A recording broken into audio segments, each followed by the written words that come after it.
1975 সালে রাজতন্ত্রের অবসান ঘটিয়ে সিকিমকে ভারতের সঙ্গে যুক্ত করা হয়।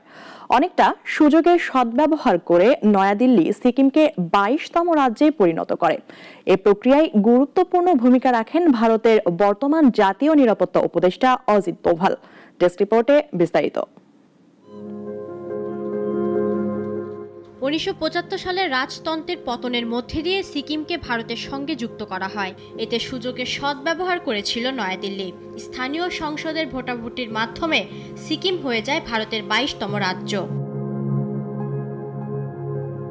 শতাব্দীর পর শতাব্দী ধরে চোগিয়াল নামে পরিচিত রাজাদের শাসন চললেও 1970 দশকে সাধারণ মানুষ রাজতন্ত্রের বিরুদ্ধে আন্দোলনে নামে।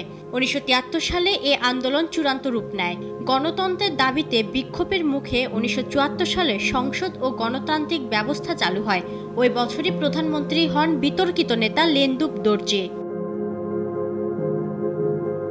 কিন্তু এর মাত্র এক বছর পর তিনি সংসদে ভোটের মাধ্যমে সিকিমকে ভারতের হাতে তুলে দেন।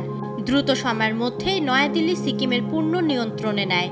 এ প্রেক্ষাপট তৈরি হয়েছিল আরও আগে। ব্রিটিশ শাসন শেষে সিকিম ভারতের প্রোটেক্টরেট হয়। অভ্যন্তরীণ বিষয়ে সিকিমের রাজা হলেও প্রতিরক্ষা ও পররাষ্ট্র নিয়ন্ত্রণে ছিল ভারত। কিন্তু 1965 সালে পালদেন থোন্দুপ নামগাল রাজা হলেও পরিস্থিতি বদলাতে শুরু করে। ভারত বিরোধী অবস্থানের কারণে নয়াদিল্লির সন্দেহ ছিল তিনি স্বাধীন রাষ্ট্র ঘোষণা করতে পারেন।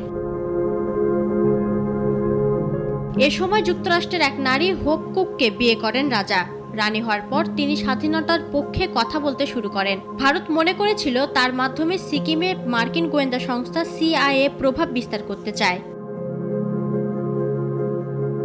ঠিক এই সময় সিকিমে পাঠানো হয় অজিত দোভালকে। তখন তিনি ছিলেন গোয়েন্দা কর্মকর্তা।